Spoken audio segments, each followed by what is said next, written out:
What's up, you guys? Welcome back to my channel. My name is Natalie. If you are new, please consider subscribing. And today is going to be kind of like a life update. As you guys can tell by the title of this video, I am currently pregnant, and I am actually today I'm 25 weeks pregnant, so I'm more than halfway.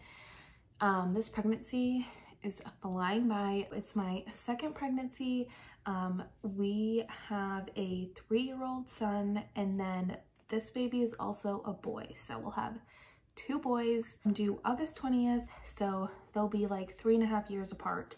And I'm excited for Easton to have a brother, and I grew up with 2 sisters. So I loved having siblings. We were very close in age. So I would have liked to have kids a little bit closer together, but pregnancy gets me. So I would say I don't love being pregnant. I'm very grateful to get pregnant because I know a lot of women can't or struggle getting pregnant. But this pregnancy especially did me dirty, okay? It was so bad in the beginning. I was sick until almost 17 weeks pregnant. So it was past the first trimester, and you feel like you're getting over that hump, and I was still throwing up 2 to 3 times a day. So it was a lot different than Easton's pregnancy, and pregnancy is just not for me, okay? Kind of going back to when I first found out I was pregnant. With this pregnancy, I found out super early. I was a month pregnant, and I was okay, I'm just gonna take a pregnancy test. I have very irregular periods, so it's not uncommon that my period was late or off. But I feel just being pregnant before, I was okay, let me just take a pregnancy test. And it came back positive, and I was oh my God, no way. I think I was very shocked. Yeah, I was definitely very shocked. I'm not on birth control or anything, so obviously it can happen, but I feel I did not expect it to happen. So I was shocked, to say the least. And so I was only a month pregnant. With Easton, I found out I think I was 7.5 weeks pregnant. With Easton, I was extremely tired. I was nauseous with Easton, but this pregnancy was I can't even describe how much I was nauseous. Oh my God, it was so bad. I literally would throw up 2 to 3 times a day, and none of that medication helped. Nothing helped. No matter what I did, I was throwing up. And it was always towards the end of the day that I would throw up. So I would still wake up pretty nauseous.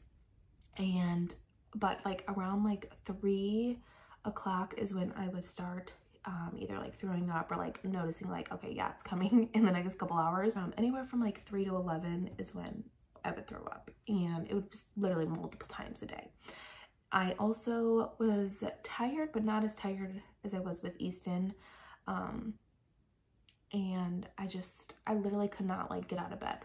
I could not get out of bed. I'm not even joking. It was so hard. We recently moved from Wyoming to Maryland. Jake's in the military, so he's stationed in Maryland now, and we weren't expecting to get pregnant because I wanted to settle in and find a job first, but obviously everything's fine. And so he still had to go to work. I was home with Easton. Thankfully, I did not have a job at the time, because there is no way I was gonna be able to work and be that sick.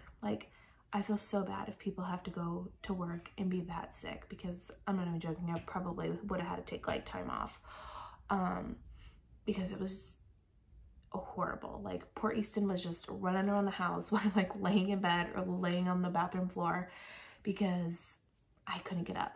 So I honestly barely ate or drank anything. I literally, most days I would not even eat lunch or dinner because I just knew I was gonna get sick. No matter if I ate or if I didn't eat, I was gonna get sick, and I'd rather get sick without having anything on my stomach. So I just literally would eat strawberries in the morning, maybe a piece of toast, or sometimes half a bagel. I also got really bad headaches. And I think a lot of it was to do because I am a caffeine drinker, okay? I love my coffee in the morning, and before I was pregnant, I would drink like coffee in the morning and then have an energy drink. And when I was so sick, I didn't have coffee. I obviously didn't have like energy drinks, and I wasn't drinking like any caffeine. So I think that like triggered it, and probably being so, so like dehydrated that the headaches, it was awful. I'm so jealous of the people who get pregnant and like don't have any sickness, or like, you know, like, oh, I'm only sick for like a week, you know. I'm like, I'm so jealous of that, but we made it through. Right now, I feel like a million times better.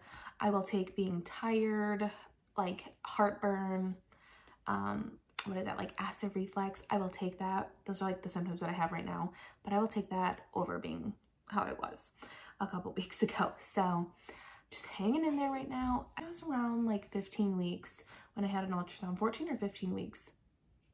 And I had an ultrasound, and she was like, oh, I can tell what it is. And I was like, okay, just tell me. I was scheduled to get blood work done that day to also like find out the sex. So like we wanted to find out, but she was like, yeah, it's definitely a boy. And there's like a picture, clearly a boy. So I was like, are you sure? Like, there's no way this is a girl. Are you sure? So she was like, that is a boy. So I was very shocked that it was actually a boy and not a girl. But I'm excited that Easton has a brother. Like I said, I grew up with 2 sisters, and we were very close growing up. So I'm like excited that he has a brother, and like fairly close in age, not too far apart. Right now I am trying to like eat healthier and work out. Hoping that helps me like postpartum, because getting back like into shape, or whatever you want to call it, losing weight after Easton was so difficult. I did not realize how difficult it was going to be after like trying to lose baby weight. With Easton, I did not work out at all. So I am trying to get up before work and just a couple times a week to work out. So my goal is like 3 to 4 times a week right now, just getting like a workout in, and also trying to like walk a little bit more and just eat a lot healthier. Also with Easton's pregnancy, I did have that gestational diabetes. So they tested me at like, I think I was 18 weeks, 17 or 18 weeks. I had to do like a early one, and that came back good. So now my next appointment in like 2 weeks, I'll test again, see like if I have it now. So fingers crossed I don't, but you never know. So anyway, I am trying to eat healthier. I've been like meal prepping. I can like stomach to eat like my chicken and broccoli and rice that I normally eat. So I'm like just trying to eat that as much as I can, and try to stay a little bit more active. So hopefully that helps. I think right now I've gained like 12 or 13, 14 pounds maybe. That was like a week or 2 ago. I don't remember exactly. So I feel like 1 or 2 more pounds, maybe 3, who knows. I feel like he's growing like real big. I don't think I mentioned this, but in the beginning, at one of my ultrasounds, the placenta was like low to my cervix. So I had to like go back to see like if it moved or whatever. And at my anatomy scan, they did look, and it did move, which is good. They said if it didn't move by the end of the pregnancy, I could only have a C-section. And I'm not like against C-sections, but I'm like hoping not to have a C-section, just because Easton is like a maniac and thinks he's the Hulk and wants to jump. And I'm like, I feel like it might just be easier to recover, like recovery wise. So I don't know, we'll see. Obviously, things happen. So, but anyway, they did look at it at the 20-week ultrasound, and it did move. So that's good. They did say at that appointment, however, like the cord or something formed into the side. I don't know like the actual terminology. They said I could have a smaller baby, and I have to go back at 32 weeks to check the measurements of the baby. But let me tell you, once you see my stomach, people, you're like, that baby ain't gonna be small. And also Easton was 8'4", so I just don't think I have like small kids. And when they did the measurements for like the baby at like the 20-week ultrasound, he measured like almost 2 weeks ahead. So I'm like, I don't think he's gonna be a tiny baby by any means, but we'll see. In like, what, less than 10 weeks. So I will show you guys the bump right now. I guess at 25 weeks, I feel like I'm like, look like I'm 40 weeks, but that's okay. I mean, what are you gonna do? Am I right? But anyway, I hope you guys enjoyed this video. Be sure to subscribe, and I will see you guys next time.